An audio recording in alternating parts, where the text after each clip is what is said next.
up, everybody? It is your boy Baddog here with another edition of Giants Therapy. As always, appreciate you tuning in. Like, subscribe, ring the bell, all that good shit. My guy, Dark Friend says, can't believe you're online for a second time after, Collective ran a long time and I got home late today. But I owe you guys a therapy session. You know, normally I do it on Monday night, but before we get into the Giants, as many of you know, I had a whirlwind last 2 days.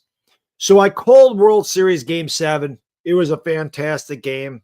I was very tired, but I'm glad I stayed to call the end of it. It's one of the best World Series games I've ever watched.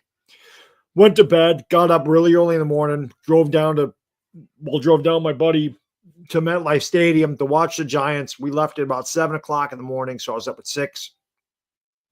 I got home, late at night. I mean, I did the post game. You could tell I was shot. I was tired. I had no voice. I got up early the next day to go to work. I worked a half day. I came home. My wife and I packed. We drove down to Manhattan. We ran to our room. We changed. I shaved, shower, all that good stuff, and went to see the premiere of the Alex Rodriguez documentary, which I got to say was awesome. Greedily, I wanted to see all 3 parts. It's a 3-part documentary pretty much about his life. The first part was great. I've never experienced anything like that, man. Some of you may know, I talk to Alex Rodriguez frequently on Instagram. We've been, we chat back and forth maybe 2 or 3 times a week for like 4 months. Part of me wasn't really sure. I'm like, why is A-Rod why would he talk to me? I'm just a guy. So he says, hey, you should come to my premiere. Would you like to come to my premiere? And I said, I said to him, I go, I got to work. I can't. And I told my wife, she goes, are you fucking crazy? She goes, you tell him right now you're going to go. You'll make arrangements. So we had to find someone to watch a dog. I had to find to watch a kid. Drive down. I had great seats. We were about 6 rows up near the stage. So it was really cool. They talked afterwards. I got to go to the after party. Here's my little HBO thing. Got in a party bus, got to go to the after party. It's one of the nicest things anybody's ever done for me. So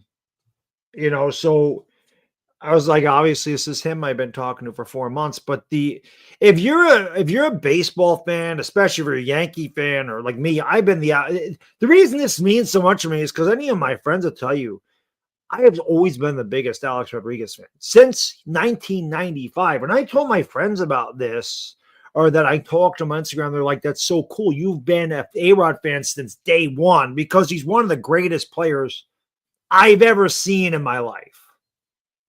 And yes, he's screwed up. And yes, we all know about the performance-enhancing drugs. And yes, we all know what happened to him. It cost him the Hall of Fame. He's got a bad reputation. He always had that kind of reputation. But this documentary really peels back his upbringing, how he is as a person, the shit that he had to deal with, like growing up and stuff. And again, I know it's only going to get better, parts 2 and 3. It debuts or like airs on HBO Thursday, November 6th. I'm going to watch it again. But like I said, if you're a baseball fan or you're just into documentaries or whatever, you got to watch this. It's really good. I didn't get to meet him. I didn't get to meet him. There was a lot of people there. That theater, so we stayed at the Ameritania or whatever, and the theater, it's the Directors Guild Association Theater, is like 3.5 blocks away. So we walked there, and it doesn't look big like online, but it's a big theater. Like it's 2 sections. There's an upper section and a lower section. And I can tell you this. This is a funny story. When we were walking to the theater, I remember seeing it, and I saw gates, and it was lined with fans looking for autographs. So I've seen this like on television. I've seen it online where people literally wait for these celebrities to like get out of their vehicle so they can get autographs. I've never seen it in person. So when my wife and I are walking to the theater, I'm like, holy shit. Like, it starts to dawn on me, this is a big deal. So I say to some of the security guard, I'm like, I got tickets. He said, yep, go right inside, go to the HBO booth, give him your name. So I get up there, I'm like, Mr. and Mrs. such and such. And I see my name pop up on the screen. And my wife goes, as soon as I saw her reach for your tickets, I'm like, we're like, holy shit, like we're in here.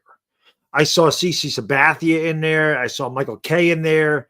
I guess Tom Brady and Michael Strahan were there at some point. I don't remember seeing them. There was probably other celebrities in that I'm not a celebrity guy. I don't really recognize many people if I saw them in person, but I would have known Strahan and Brady. I did not see them, but they were there someplace. Alex actually talked to the woman sitting right next to me and was like, thank you for coming to this and that. He is obviously very busy. He doesn't really know me from Adam, knows me on Instagram. I wasn't going to stand up and say anything to him because I know the guy had a lot of shit going on. But it's just really cool. And like I said, the documentary it's really good. And people, they're going to have their opinions of Alex Rodriguez. They can say whatever they want about him. And some people never change their opinion. But what I'm going to say about it is this. I'm not going to really give any spoilers, okay? People can say whatever they want. Some people always have that opinion of him. He's an asshole. He's arrogant. And he totally admits that. But as a human being, we all fuck up. We all screw up. None of us are perfect. Nobody's perfect. How we evolve and grow as humans is from learning from our mistakes. And here's the big difference between me and you and 99.5% of the people on the face of the planet. When we fuck up, nobody sees it except for our loved ones or friends, family. They see us fuck up. We're not fucking up in front of tens of millions of people. We're not under that spotlight. We'll never know what that pressure is like. We'll never know what that life is like. We just won't. So we can sit back here and be critical and judge and all this other shit. But that's why I'm telling you to watch a documentary, because it really shows how he is as a person and how he's like kind of grown as a human being, where he literally admits he was in therapy to kind of help himself evolve and become a better dad and become a better person. It's really good. It's worth the watch. I cannot wait to see parts 2 and 3. Trust me. I really wanted, I was greedy. I'm like, I want to watch the rest of it. I don't want to just see part 1. So check it out. Like I said, it is one of the coolest experiences of my life. And he's had very complimentary things to say about me. I just say this, and I got my phone up here, but I'll paraphrase. And I don't think I could get a bigger compliment, because one thing I'll say about A-Rod, you can think whatever you want. I've always known Alex Rodriguez loved being a Yankee. Loved it. You could tell he loved being a Yankee. He loves baseball. Loves it. And you can tell he's become people really enjoy his analysis in his pregame. He's just a very different person. Just like I said, I only talk to him on Instagram. It's not like we have these big, long, drawn out conversations, but it might be, just an exchange of 5 minutes of stuff back and forth. He's just a normal guy. He, like, personality wise, just a normal guy. The coolest thing was when the Tigers and Mariners went 15 innings for like 3 innings. We were watching the game together and just talking back and forth. That's like the coolest shit to me as a baseball fan, as a guy that just loves the sport of baseball and loves the history. We were talking about the 85 Cardinals. We were talking about the 85 Yankees and the 87 Twins. It was the coolest shit. So for him to pretty much say, the first time I saw your podcast, he's like, I loved your passion. You're so knowledgeable. Like, I love your knowledge. You're such a knowledgeable guy. Your passion, you're just the way you feel about it. He's like, I get that. I understand that. And he goes, from that point on, I was a fan. You can't really give me a better compliment than that, coming from a guy that's one of the greatest baseball players of all time, and extremely successful as part owner of the Minnesota Timberwolves. And yeah, the whole thing to me is surreal because I just yell about my teams that I got to have that experience. And it was really awesome. And I'm just telling you guys and girls, you should watch the documentary. It's really good. November 6th. There's a couple other content creators there. Joe's McFly. I don't know if any of your Yankee fans are in here or whatever, but Joe's McFly was there, and it sucks because I mentioned to my wife, I'm like, I didn't see him, but I'm like, I wouldn't, like, I'm surprised he's not here. And then I saw on Instagram he posted. I'm like, shit. So I DM'd him. I'm like, damn it, I didn't know you were there. I would have loved to have met up with him. So yeah, check out the documentary, man. Really good stuff. No, that was the good news. Now the bad news, let's talk about the fucking Giants.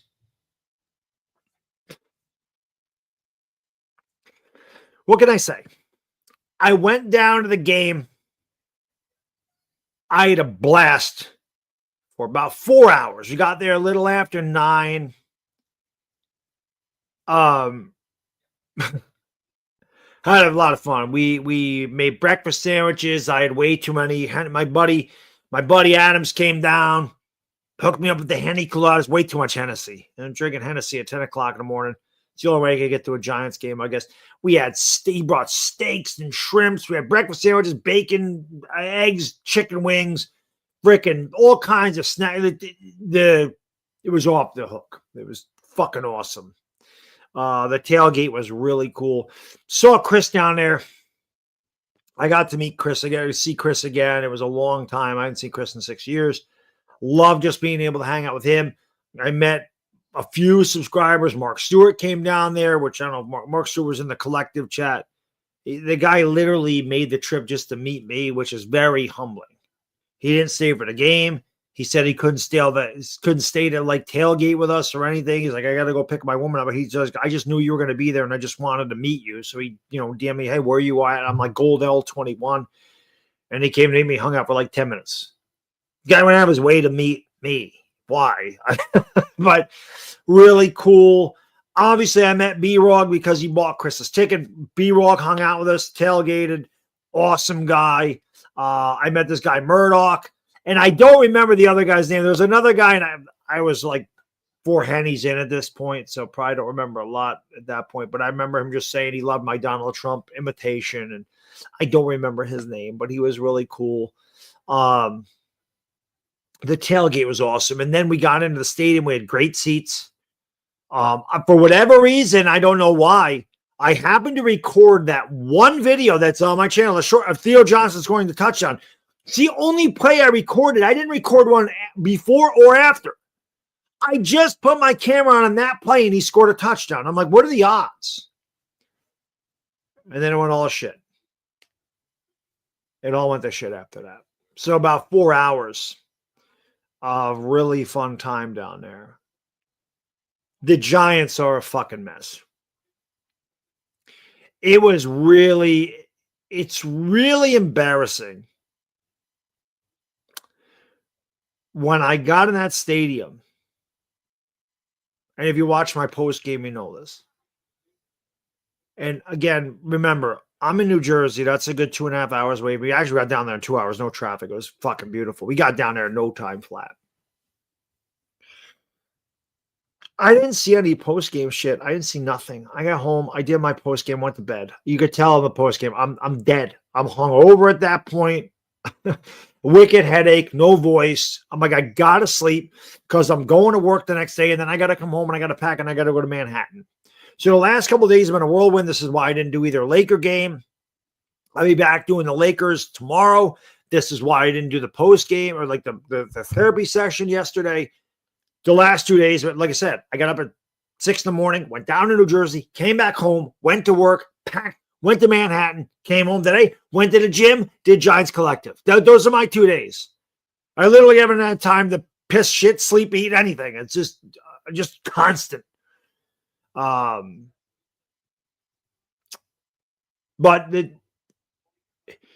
to go into that stadium, it's one thing if it's Eagle fans, which, by the way, You can ask B-Rock. You can ask Chris. There was some asshole that walked by with a Brian Dawkins jersey. And I fucking tore into that guy like you wouldn't believe.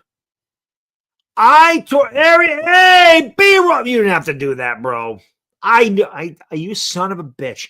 I knew it. I love this guy. He's fucking awesome. Really cool guy. It was awesome to hang out with him. I knew he was going to do this. You're a great guy, bro. I knew it. You know why I knew it? My guy B-Rock kept saying, let me give you some money for this. Man, that's awesome. Let me give you some money. I'm like, dude, you do enough for me. Don't worry about it. We got this. Enjoy yourself. Drink, eat, do whatever. Don't worry about it. I told my wife, I'm like, I guarantee he does this because he's just a great guy. I appreciate you. It was awesome getting to meet you. But you can ask him. He was there. That guy walked in front of me and he's like, what the fuck are you doing in here? He sucks. Why are you here? Garbage ass. Get that shit out of my state. You can ask him. I'm no different here than I am in person. The same guy. You don't even bringing that shit in my house. Eagles jersey and a Niners Giants game? That ain't happening. Not on my watch. I told him, get the fuck out of my house. Fuck out of my stadium. Because I don't care. Super Anthony says was the first Giants road game you ever attended. I went to RFK in 86. But I was going to get into that. Yes, it's true. I did. And I had everybody else around me chiming in too. It was great. I started a movement there. It's a true story. I did. But I got into that stadium. Like I said, it's one thing for Eagle fans or Cowboys fans, Commanders fans, NFC East guys, Bills fans, because, again, the Bills are across state and it's a long drive, but it's New York. Jets fans, obviously. Patriots fans, they're close. In that stadium, we're talking the San Francisco 49ers, a team all the way across the country. It literally sounded like I was at a road game. When the Giants had the ball, I could hear chants of defense, loud. It was so loud, Jackson Dart had to go to a silent count. Niner fans are cool. I mean, don't get me wrong. No issues with the Niners at all. None. I was sitting next to a Niners fan. He was awesome. We were just talking back and forth. My sister's a Niner fan. I had no issue with the 49ers at all. It's actually one of my favorite rivalries of all time. I grew up in the 80s, so I remember the big Bill Walsh, Bill Parcells battles in the 80s and early 90s. We were two of the greatest teams at that time. From 84 to 1990, those teams won 5 Super Bowls. Okay, so they were the best in the league. And they met in the postseason in 85, 86. They met, 84, 85, 86, and 1990. And the Giants are the only team to beat Montana in the postseason 3 times. And then, of course, 2011, we ran into them again and we beat them again. And, of course, 2002, we were on the other end of that when they came back from a 38-14 third quarter deficit. So the Giants and Niners have a great history. So I have nothing but respect for that organization and their fans. But when you're talking about a team that's 3,000 miles away that comes in there and takes over your stadium, and it's not like after all the Giants fans left in the middle of the third quarter. I'm talking about the first quarter. How fucking embarrassing is that? Your stadium was taken over by a team across the country.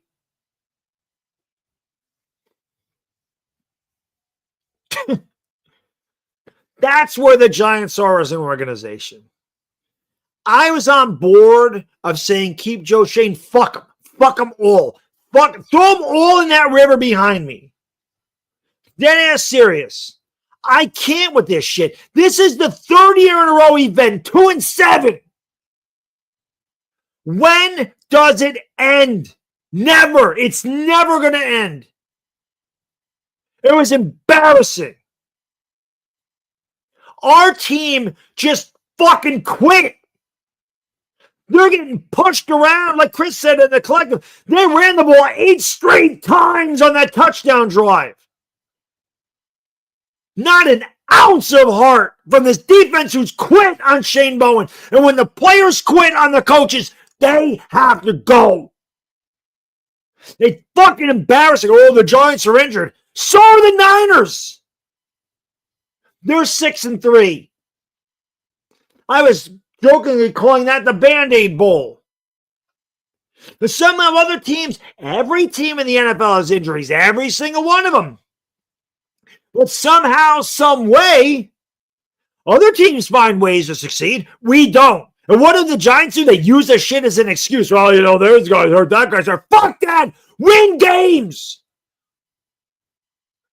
I should have brought my paper bag. I should have brought the paper bag. Should have brought it. Didn't think about it. Embarrassing. That defense has totally quit. Carl Banks comes out and says, Dexter Lawrence, they don't respect you anymore. Pretty much, you got to do a better job. This isn't the Dexter Lawrence I know. How does Dexter Lawrence respond? Says Carl Banks delusional and comes down and has the worst game of his fucking career against the Niners. They quit, man. This losing culture, they just quit. These guys have to get out of here, Giants fans. They have to go. Brian Daboll has to go. Mike Kafka has to go. Shane Bowen has to go. Joe Shane has to go. Fucking, my voice was sore from screaming, fire Tim McDonald, fire Chris Mara. They all have to go. The biggest problem is this nepotism bullshit. John Mara's relatives are in big positions on his team. And since McDonald became player personnel guy, we have been one of the worst team in fucking football. Well, there's a common theme. Every year it's terrible. They are going to fuck up Jackson Dart. They're going to ruin him with this losing bullshit. He was inconsolable on the sidelines. He is taking this shit hard like it's his fault. He's the last guy to blame. And if they bring this shit back again, they're going to fuck him up like they did Daniel Jones. And I'm not going to stand for that shit. And neither should any Giants fan. That's crap. It's garbage. Jackson Dart does not need Brian Daboll. Jackson Dart is talented. Jackson Dart can play. He has some things he has to work on. He's far from a perfect product. He's far from a finished product. But we got to get a real coach in here to help him. To make him develop. To make him better. A guy that knows how to win. A guy that puts Jackson Dart in a situation to win games so that he doesn't get downtrodden and beaten down by the losing culture that this team has had for over a fucking decade. See, I couldn't do this yesterday because Sunday, my voice was shit. We can do it now. I can't stand it. And what's going on in the locker room? Deontay Banks is one of the bad ones, his fucking pants off. Brian Burns, they're leaving the locker room early without addressing the media. Graham Gano's talking about missing a field goal and fucking I made him in practice. We didn't fucking make him an accountant, asshole!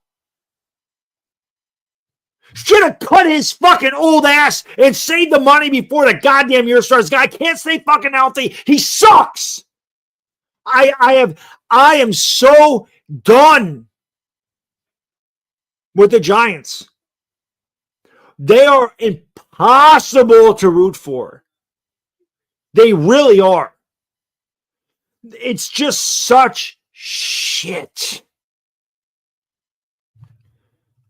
I can't stand it. And what I saw on Sunday was so embarrassing as a fan to listen to 49er fans take over our stadium. And again, it wasn't after everybody left in the third quarter.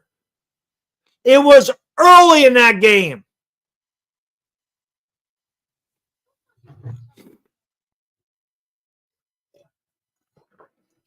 Terrible.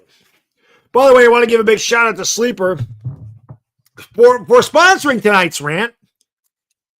You want to have some fun? We'll check out Sleeper. It's the fastest scoring app out there. Almost 11 million people use the Sleeper app. Daily fantasy contest, college football, college football, college basketball, and NBA basketball. You can also do over-under stats. You can make entries for less than 30 seconds or in less than 30 seconds. You can do entries for as little as $1, and you can win up to 1,000 times cash. Check out Sleeper. Enter the promo code BADDOG when you do it. You'll get a 100% match deposit bonus up to $100 in your first deposit. And even better than that, right now, all you got to do is click my link in the description. That's it. Open a Sleeper account if you don't have one. And they're going to give you $20 for nothing. That's right. The link in the description. Open a Sleeper account. No credit card, no debit card, no deposit required. $20 for opening a Sleeper account. You cannot lose.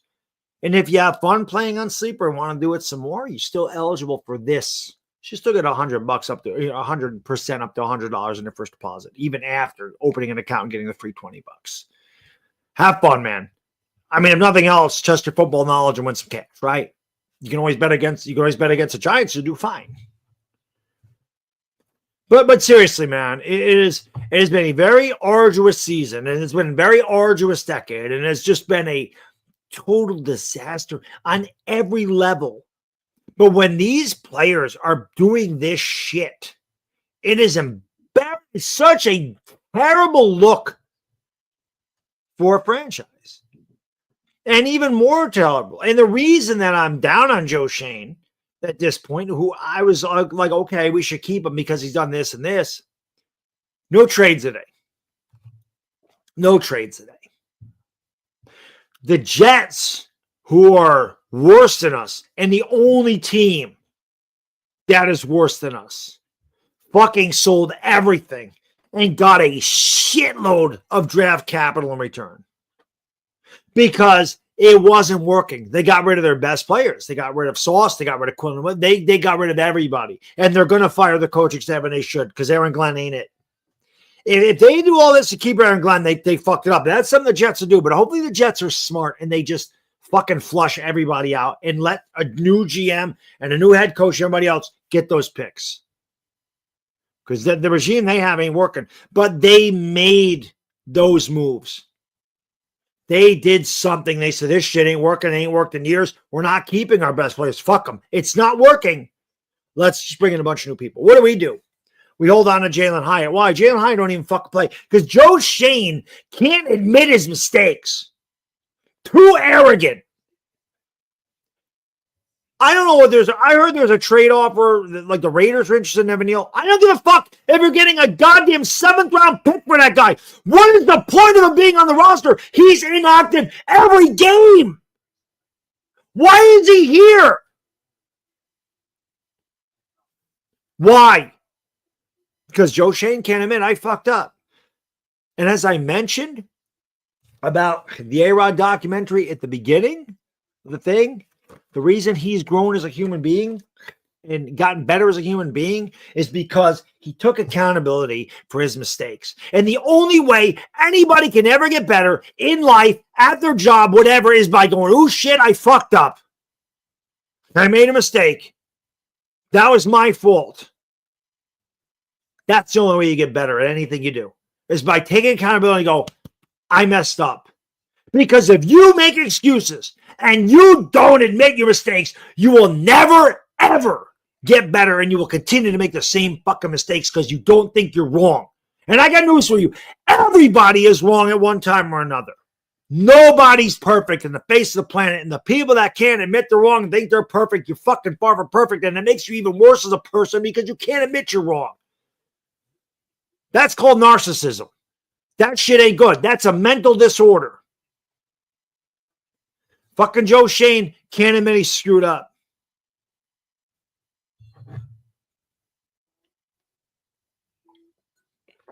I don't want to hear shit about how tough our schedules. I don't want to hear shit.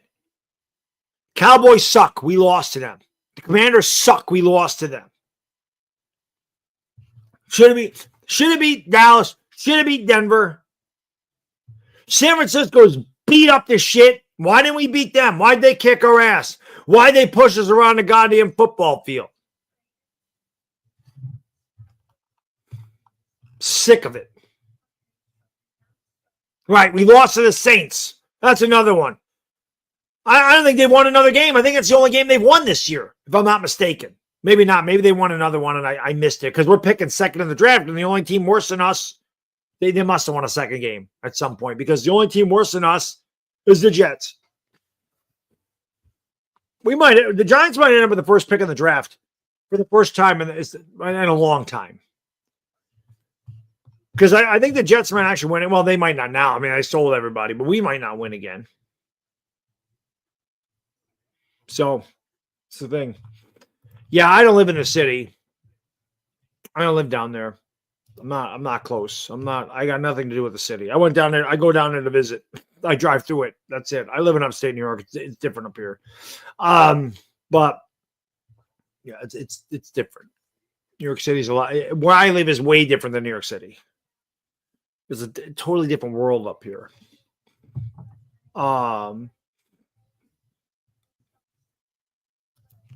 Yeah, but we didn't really trade up for Eli. We didn't trade up. They drafted him first. Technically the Chargers had that pick and the Giants traded for him. We didn't trade for the first pick. They actually picked him, and then we picked Rivers, and then they swapped. Aaron, thank you. He says, you never know. Maybe Mom Donnie's going to be New York City mayor. Well, somebody just said that. The Giants will be good. Well, the Giants play in East Rutherford, New Jersey, so I don't think that has anything to do with it either. I don't really know how it works down there. Again, I barely ever go to the city. It was funny. I was there 2 days in a row. I barely ever go there. But happy to be in upstate of York. Much love. Yeah, exactly. That's exactly what I was just saying. 518. I'm not close to the city. It's got nothing to do with me at all. B-Rock, thank you again, brother. Appreciate you. He says the Giants are off and we see it that was terrible. Like I said, it was fun just hanging out with you and Chris and everybody else, and we had a blast at the tailgate. And we talked about it like maybe next year just going and tailgating and not even going into the stadium, like bringing a television and just watching the game in the parking lot. Because why spend hundreds of dollars on ticket and parking when that shit happens? Let's just pay $50 for parking. David, thank you. Cue the clown music. Another Joe gotta go. I know, right? Pretty soon we're gonna have the bag back. We're gonna have the clown music back. We're gonna have the paper bag back. All that good stuff. Scott says I've been quit drinking 20 years ago. A friend of mine offered me a beer during a Giants game, and I then I had another. And yeah, I don't usually drink on Sundays, but at the tailgate, that's not my cheat day on Sunday. But I'm like, fuck it, I don't ever get down here. So I'm going to enjoy it. Same thing with the after party last night. I don't normally eat like that, but I had to do it. When am I going to experience that again in my life? I got to run to the bathroom really quick, guys. I got to just go pee. I'll be right back. Hit that thumbs up, subscribe, ring the bell. I'll be right back.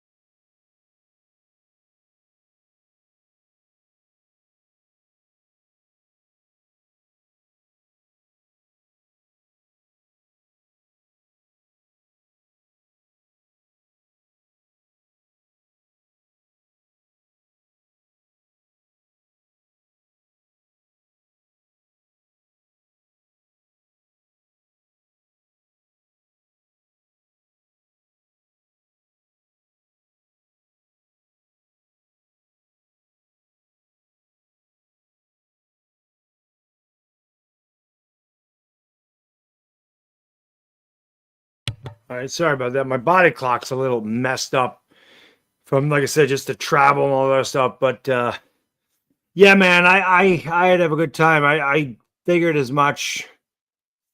Even though I said we were going to win, I really didn't think we were going to win that game. It's pretty bad. I saw something I wanted. Oh, Steven says, missed you on the last Laker game. Surprised me on that game. Yeah, I was in Manhattan yesterday. I was in New Jersey. I went to the Giants game Sunday, so I couldn't do the game. My voice was shot. I was exhausted. There was no way I was doing a Laker game. And then last night, like I mentioned at the beginning of the stream, I was in Manhattan. Alex Rodriguez invited me to the premiere of his documentary. There's no way I was not doing. Well, I almost didn't do it. My wife had to talk me into it. And the funny thing is, Alex Rodriguez, when he DM me back, it's just funny because, like I said, I talked to him. He says, he tells me thank you for coming, and the reason he really likes my podcast and because I'm a passionate guy and I know a lot about baseball. It's just funny because he said, P.S. your wife is obviously a lot smarter than you. That's a fact. She is a lot smarter than me. That's why we have good women in our life. So I thought that's funny. I go, she's gonna love to hear that. So what does she do? She takes a screenshot of that. She goes, yep, taking that. So she's gonna show everybody, yep, hey, Rod says I'm smarter than my husband. And people are probably gonna say, well, we already knew that. So Dr. Reeves said Shane Bowen is the heart and soul of this team. He sucks. Just awful. Just awful. Not good at all. Not good at all. Terrible. Dylan says, how'd you feel about John? I mean, I'm not a huge Gruden guy, but I'll take anybody at this point, man. Anybody. John Gruden's rant about the officials, that shit was hilarious. My wife's like, sounds like you. I'm like, that's why I like John Gruden. It does sound like me. I like when he said that pass interference call was bullshit. Yep. Bullshit's one of my favorites. Bullshit's one of my favorites. Bullshit, son of a bitch, and what the fuck. Those are like the three things that I say all the time. Yeah, the Panthers are what? 5-4? They obviously have turned it around. They're a playoff team right now.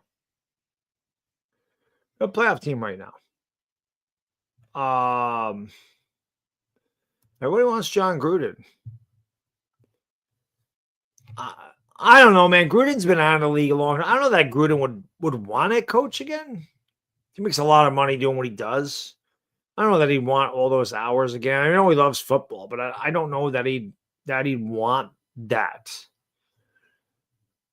Who do I want? This is the thing. This isn't, people say this all the time. Who do you want as a GM and head coach? The guy that wins, the guy that knows how to build a team. This isn't my job to decide who's a GM and head coach. I'm a guy on YouTube. I don't have the answer to that. I like Cliff Kingsbury. I'd be happy with Mike McCarthy. I want a guy that's been a head coach before. That's what I want. I think Cliff Kingsbury is a really good offensive coordinator. He's been a head coach. He did a good job with Jaden Daniels, although Jaden Daniels has fallen off. I want a guy that has been successful either at the collegiate level or the NFL level. I want a head coach. I really don't want coordinators. As far as a GM goes, man, I don't know.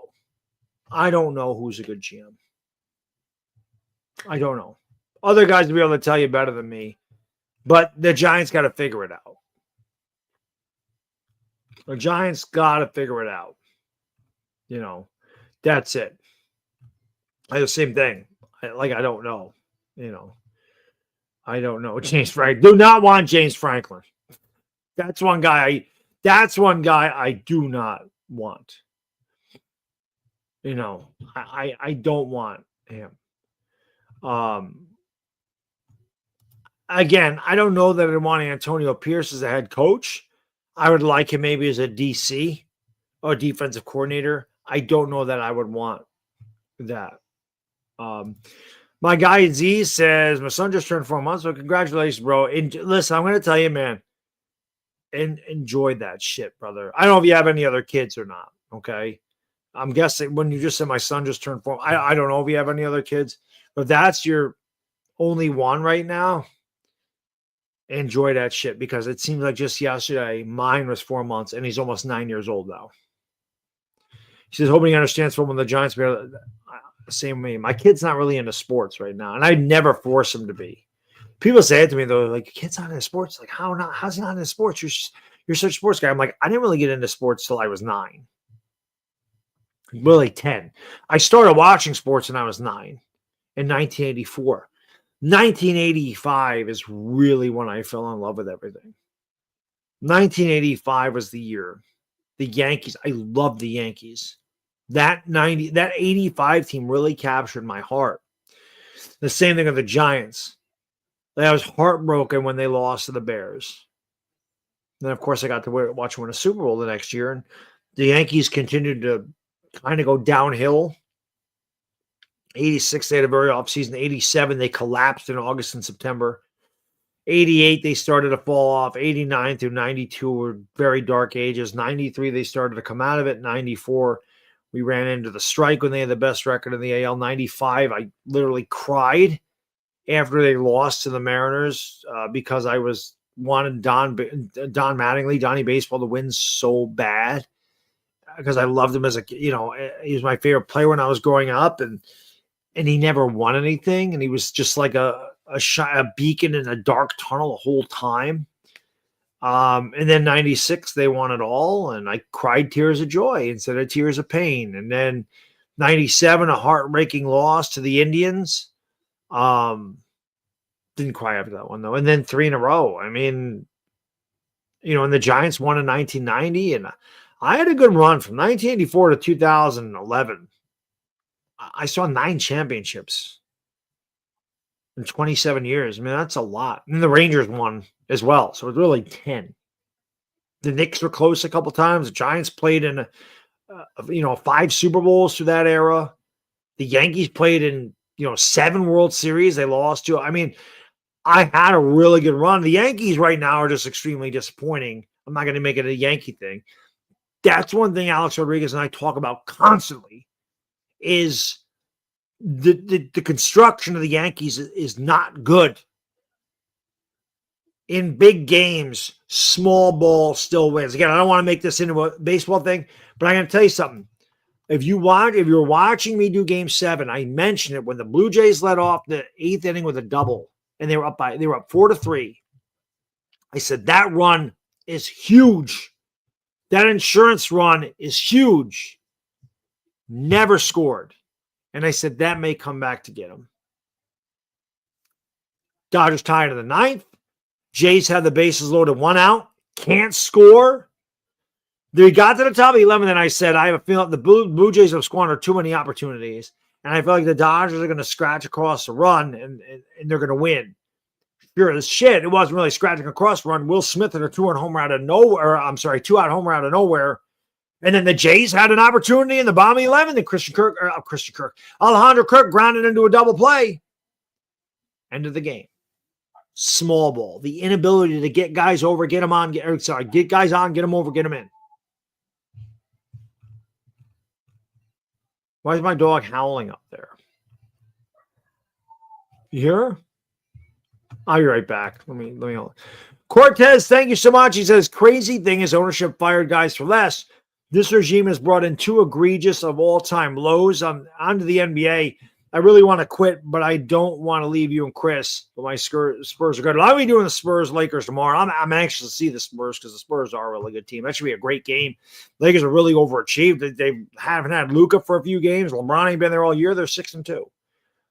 DeAndre Ayton had a great game last night. Rui had 28. Ayton, who was like kind of in the doghouse, came out a great game. Maybe JJ Redick lit a fire under his ass. I don't know.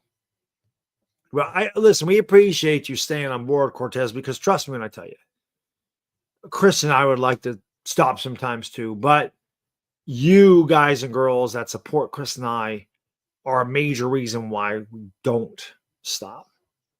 Because we know we're all going through it together, and it's what fans do. Like somebody says to me, how do you still root for this team? Like, how do you still talk about the Giants? Like, why don't you just give it up? I'm like, because as a fan, you don't give up. You don't just say, I'm not a fan anymore.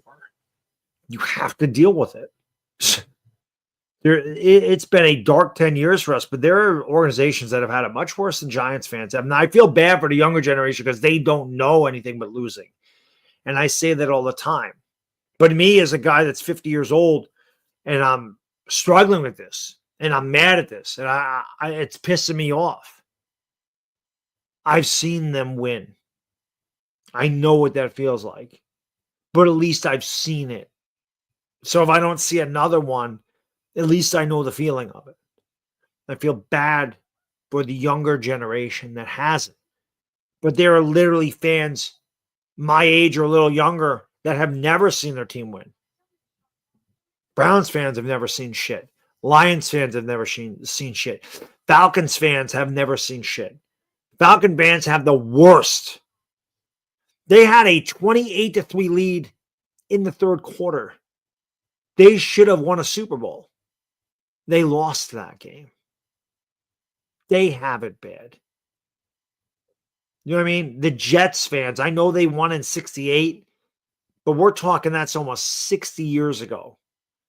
Most Jets fans are not allowed to remember that. They have it bad. Commander fans, if they're in their middle 30s or 40, they probably don't remember the Commanders winning shit. Cowboys fans are in their 30s at this point. They don't remember them winning shit. The Cardinals have never won. Oh, no, the Cardinals lost in the Super Bowl. They have never won shit. There's a lot of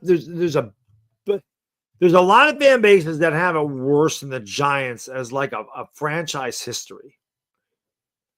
But this last decade of Giants football has been very difficult. I'm not going to lie. It's been tough. And again, I cover them a lot. I have that Giants Collective Show. We have it twice a week, regardless of how good or bad they are. When I have to do Super Friends. Now, this year, I'm going to have a lot of company. LB is going to be able to gloat. Louis T's Commanders suck ass, and Jaden Daniels is probably number here. They're trash. They're done. Cowboys got their fucking face beat in by the Cardinals last night. They're done. They're terrible. We're terrible. So I have company now. But I'm always the big loser there. I'm always in last place. I still show up every time we do it. I still show up to represent my Giants. I still come out and I talk shit. I don't care. I still do it. Doesn't matter how bad the Giants are. I'm still going to troll the shit out of the Eagles. Still going to troll the shit out of the Cowboys. That won't stop me. It won't stop ever. But that's what I'm saying, man. When they're good, it'll be even better for me. But right now, it's hard. It's hard. It's hard being a Giants fan. I mean, it's just difficult. But there are definitely teams that have worse than us. But recently, 2-7 the last 3 years and the last 9 years since 2017, they've either started off 2-6 or 1-7. 8 out of 9 years, except for the 1 year we were 7-2, or whatever it was, 6-2. Terrible. Super Anthony, thank you, my friend. Appreciate you supporting the channel. I became a Yankee fan because nothing ever happened in my family until after Mattingly's at bat. I'd asked to do something and always hear after Mattingly's at bat, so I had to check that guy out.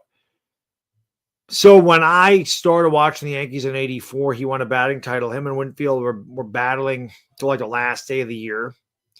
And I remember all the fans were rooting for Donnie Baseball because he was a homegrown Yankee where we got Winfield from the Padres. But free agency, we didn't trade for him. They signed Winfield to a big deal. And I always remember that. I remember seeing Lou Piniella's last game. You know, I went to that, Lou Piniella's last game. And I remember Don Mattingly having a big game. And I just remember really liking Mattingly. And then 85, like I said, when I fell in love with the Yankees, he won the MVP. And he had just a monstrous second half. He really carried the Yankees. At one point, the Yankees were like, they had a stretch where they were like 26-5 from the middle of August to the middle of September. They were on fire. Guidry was great that year, won 22 games. And I totally fell in love with him. And Mattingly was such a, like, you just didn't see guys winning batting titles and hitting 35 home runs and hitting 55 doubles and driving in 145 runs and winning a Gold Glove. The only thing Mattingly couldn't do, he couldn't run. He wasn't a fast runner. But he was so good. And the Yankees were so close. And then they got rid of Winfield. He went to the Angels. Ricky Henderson went to the A's. Randolph retired. Guidry, got injured and he was done. And they were bad and Mattingly was good. And then Mattingly started to have back problems and everything was falling apart. But any Yankee fan my age loved him. He just embodied everything that we loved about New York. He's just a hard worker, gritty, tough fucking guy. Fan favorite. Everybody, Donnie Baseball's a legend. I felt bad for him that he didn't win a World Series. He's never been a part of any World Series. He was that close with Toronto.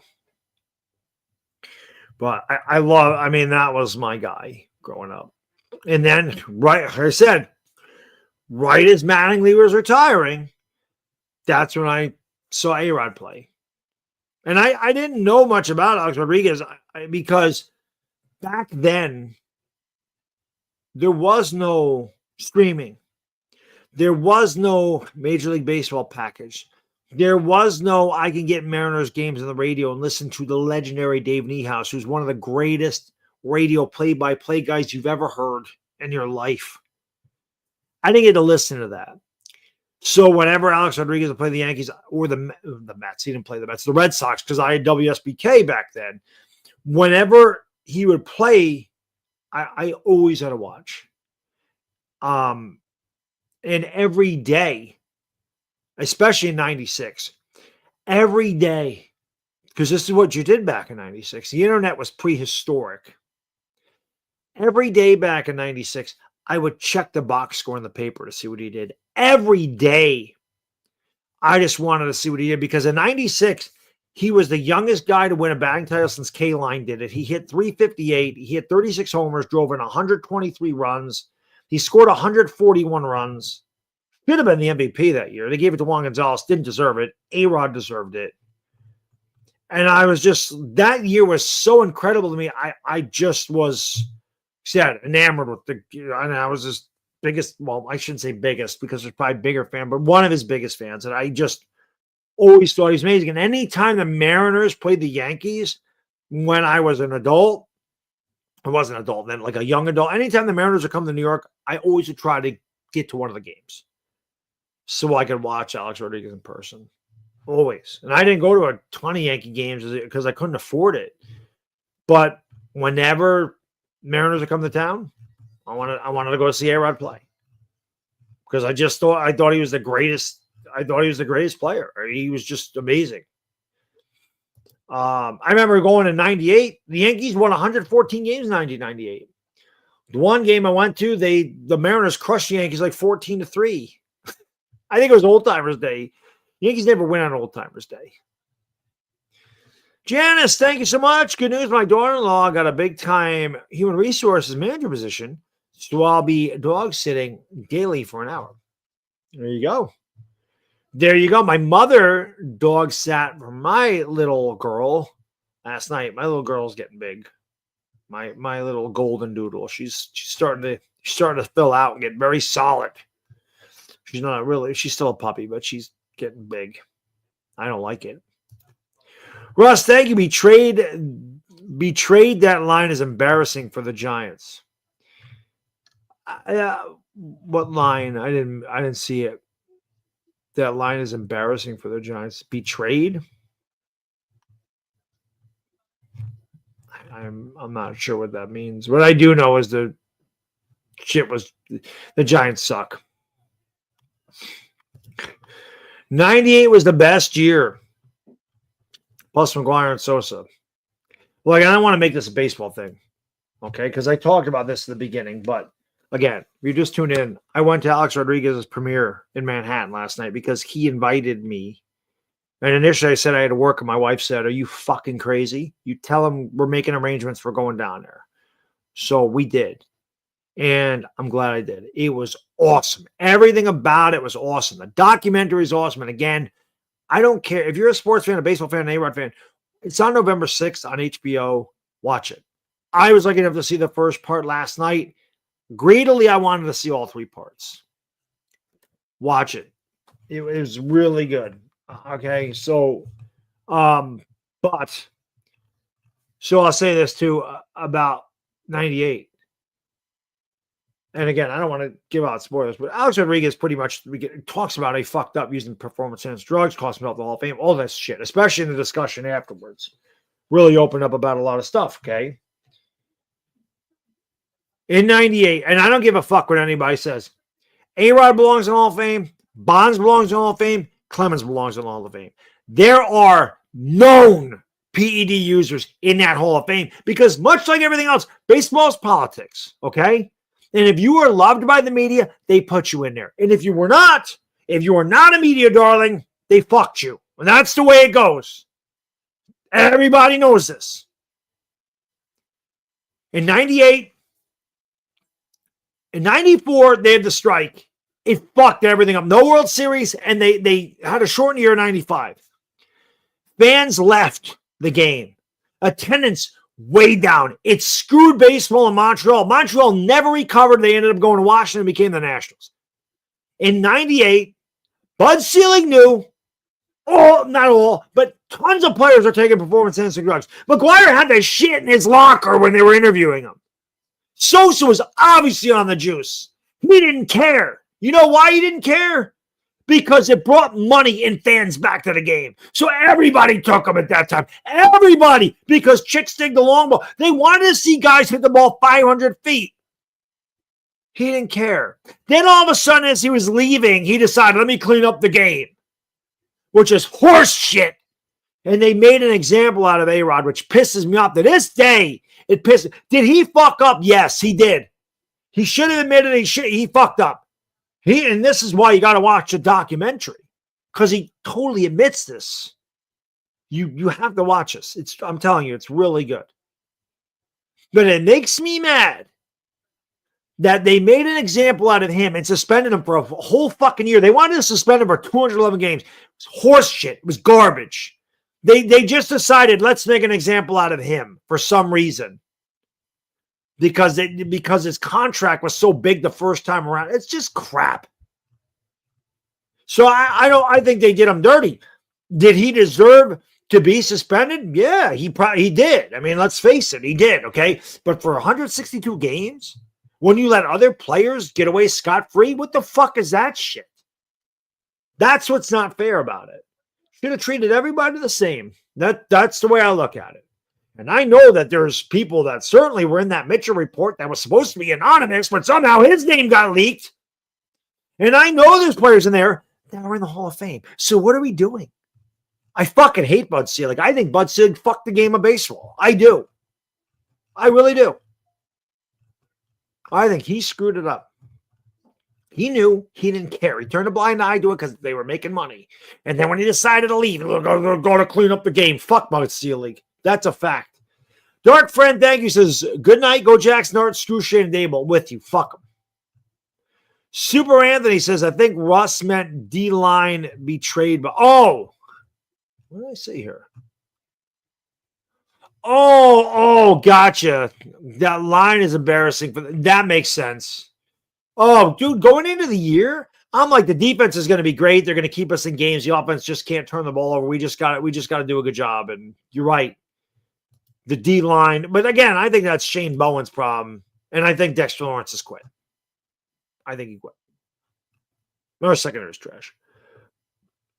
Oh, oops, I was wrong. I think he meant the trade deadline. Maybe. But that was also embarrassing because, again, Joe Shane can't admit his mistakes. Sucks. My guy, Demons Row, you're the man. Got 1 million subscribers here, brother? You got to be close. Is it possible Dable steps down and goes OC, or is that a rule against that? What do you think of Spags as head coach? I think Spags would be a head coach, like a good head coach. He had the opportunity. I don't think he's ever been a good head coach. I think some guys are meant to be coordinators. He's a great coordinator. He's like 60. He's in his 60s. I don't know if he want to do that. He probably makes as much money as a defensive coordinator as he would a head coach. He's probably happy in Kansas City. They're always winning. I can't see him as head coach. Brian Dable, I think, would make a great offensive coordinator, but I don't think he would take the demotion, especially with the Giants. I don't think he would do. There's not a rule against it at all. But you also have to remember, if the Giants brought in a new head coach, they would have to want Brian Dable as their offensive coordinator because the head coach is going to want his own coordinator. So it's highly unlikely that he would stay with the Giants. He might be an offensive coordinator on a different team, but I can't see him doing it with the Giants. Who's better right now, the Bengals or the Giants? Well, I mean, the Bengals have a lot of talent, but their defense is fucking garbage. And they've been in a Super Bowl way more recently than we have. At least they've been competitive. This year, they're terrible. Last year, they dealt with injuries and they just missed the playoffs. But I think they're better than we are. The only organization worse than us is the Jets. And I think the Jets just totally changed the game. Now, I always say the Jets will jet. I don't think it matters. I'm going to draft picks. They have the Jets will jet. They'll find a way to jet. Just like the Mets will net. It's just what they do. But it's crazy. Mickey says A-Rod is awesome. Favorite. Listen, I'm not going to sit here and act like I'm Alex Rodriguez's best friend because I'm definitely not that. Okay. And it's not like I really know the guy because I don't. But I can tell you again, just from talking to him the times that I have on Instagram, and like I said, it's literally 2 or 3 times a week. And they're not like half-hour conversations, except for that one night. That was really cool. And it's just kind of a back and forth, just kind of checking up on stuff. He's the nicest guy. Like I said, he didn't have to invite me to his premiere. You know what I mean? He didn't have to invite me to that. He doesn't know me. But like I said, that meant a lot to me. I'm glad my wife talked me into going and said, you know what? You can take a day off. You can take a couple of days off of work. You need to experience this. So I'm glad I listened, which I always listen to my wife anyway, because she does. She always knows better than me. But that was really awesome. And again, I'm very appreciative that they had the opportunity to do that because he didn't have to offer that to me because that was invite only. You couldn't just walk in there and get a ticket. You had to be invited to that. So again, he has a lot of friends and family. He knows a lot of people in sports, Hollywood, whatever. He obviously runs in different circles than I do. But for him to reach out to me and go, you should come to my premiere, that meant a lot to me. And then the words that he said to me today about how much he appreciates my passion and how knowledgeable I am about baseball. And he's like, I knew right away, like I loved that. And I get that. I'm not going to get a better compliment. It's not going to happen. So shit meant a lot to me. And again, the fact he was my favorite player for 20 years, it means even more. Which is great. Replace Mad Dog and Baddog. Yeah, why not? Chris Russo's getting old now. He can put me on there. She is a good lady. I don't know where I'd be without my wife. I don't know where I'd be without her. My wife is one of the hardest working people I know. She's always supported me in everything I've ever done. And I wouldn't be where I am today without her. I can tell you that. I would not be where I am in my job. I would not be where I am on YouTube. I would not be where I am in life. I wouldn't be the person I am without my wife. It's just a fact. I would not know what to do without her. 25 years she's put up with me. There's a special place in heaven for her. And then she gave birth to one just like me. So can't get better than that. She's a wonderful mother. She's the nicest person. I am very lucky there. Very lucky there. Married out of my league. Say it all the time. Married way out of my league. Although, believe it or not, and you probably won't believe it, because I've always had this big schnozola. I was a good-looking guy when I was younger. I was a good-looking guy. I was a good-looking guy when I was younger. Before I lost my hair and started to get bags under my eyes and, these crow's feet on my, before that shit happened, I was a good-looking guy. But Father Time's undefeated. I'm doing the best I can for 50, but shit, man. This is pretty good for 50. I can control this. I can't control losing my hair. I can't control wrinkles and shit on my face. I can't control the gray in my beard. I could dye it. I'm not doing that. I'm not that fucking egotistical. But this I can take care of. So this is good. But I used to be a good looking guy. My wife was still way out of my league. It didn't even matter. She was like a model type of woman. tall, thin, just, yeah. Married out of my league. Demons Roll, thank you. He says, I would like to see you do a video on how you'd fix the Giants. Who would be your dream head coach? I want a New Yorker or a Giant. We just care more. I might do something like if they fire their guys, I probably would do that. That's something I probably do more towards the end of the year. But again, that's the other thing though. I'd have to see who's available. You know what I mean? Like I have to know who's out there.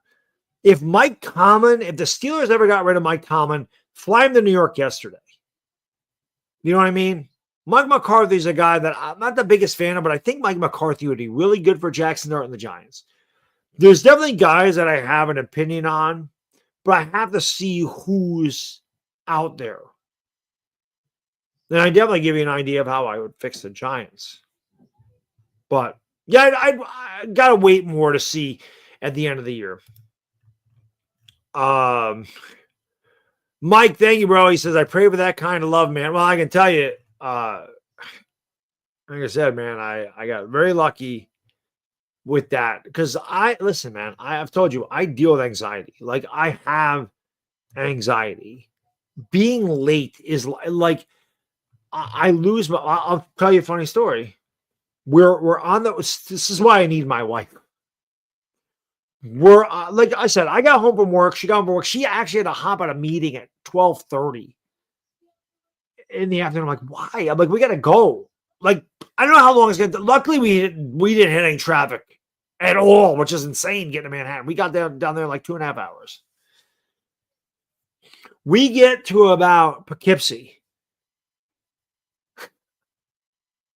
and I realized I forgot my dress shoes. What am I going to do? I'm an hour from Poughkeepsie. Can't turn around. Already a little bit behind. I am losing my mind. I'm like, what a fucking idiot I am. How stupid. How did I forget my fucking shoes? I can't go in sneakers. I probably could have went in sneakers. Nobody would have noticed. But I'm losing my mind. She said literally, she's like, calm down. Take a deep breath.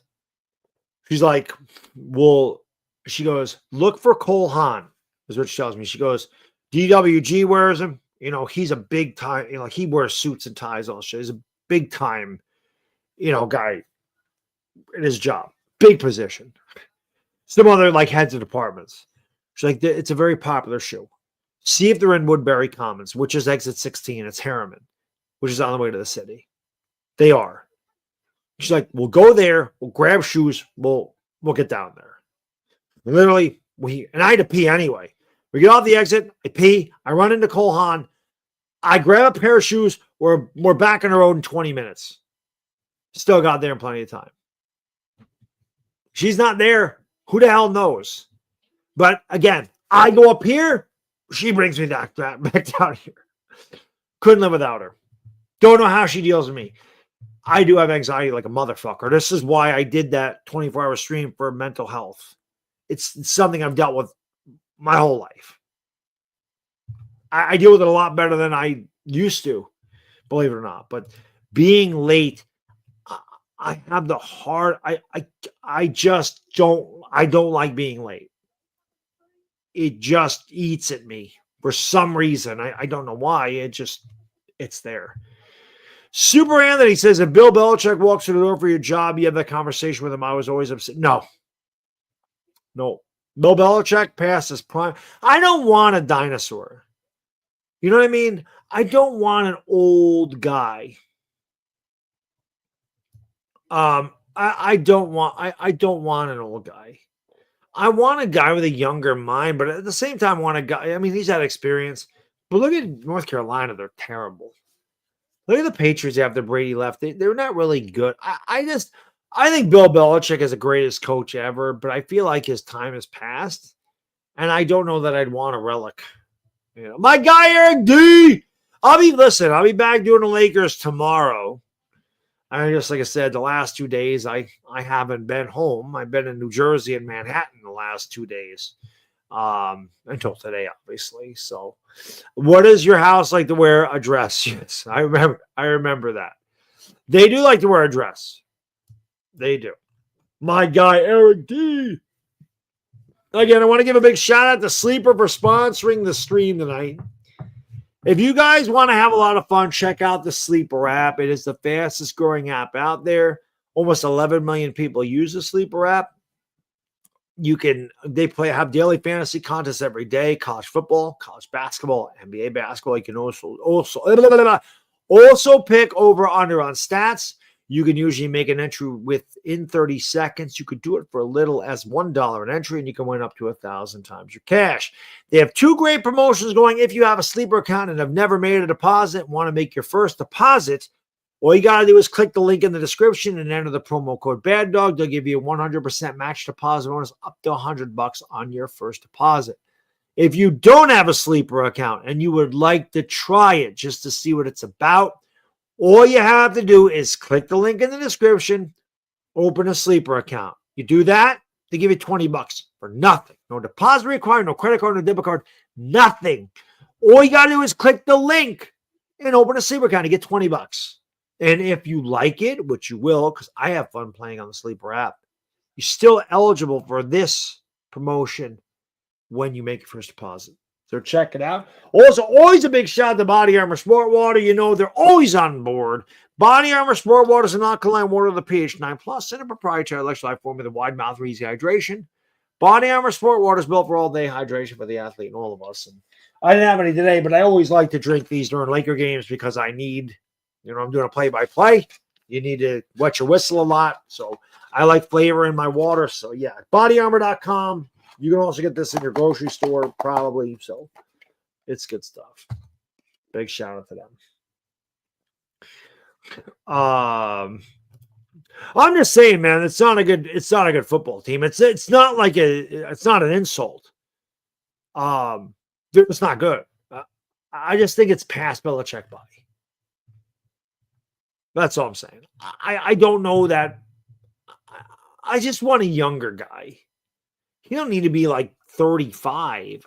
I just want a guy that's not 80, however old Bill Belichick is.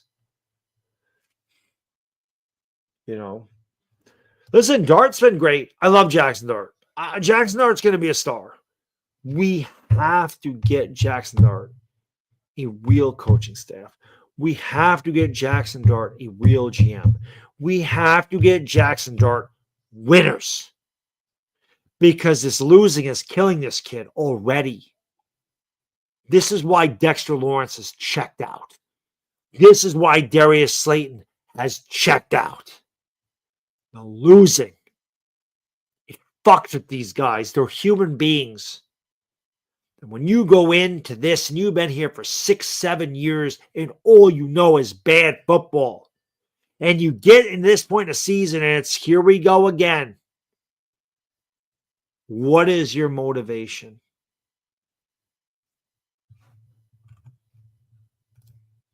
What is your motivation? Don't have any. Can't have that happen to Jackson Dart. If Jackson Dart gets to a point where he's losing for 3 years in a row, guess what's going to happen? There's going to be 2 things. Either he's going to be really bad here, or he's going to leave like Barkley did, like McKinney did, like Love did. I'm probably missing somebody else. He's going to go somewhere else. Like Daniel Jones did. How the fuck am I forgetting Daniel Jones? And I know Jones had a bad game. I know he turned the ball over 5 times. Still, Indianapolis is a really good team. They all left, and they all became way better than they were here. Why? Winning. They're on better teams, granted. Winning. Do you think Jackson Dart is going to want to stay with an organization that fucking blows? Do you think Malik Neighbors is going to want to stay with an organization that fucking blows? Do you think Malik Neighbors, he's going to get money anyway? Do you think he wants to get money on a team that wins 4 games a year? Or do you think he wants to go make money on a team that wins 12 games a year? Same thing can be said about Jackson Dart, Abdul Carter, whoever. When you look at this draft class and you see the talent of these young guys or last year's draft class, if the Giants don't fucking learn to win, these guys are going to leave. And we're going to have to do it all over again. They're not going to put up with this shit. It's not the only place they can play is New York. New Jersey, whatever the hell you want to call it. There's going to be other teams that are interested. There's going to be other teams that throw them a bag.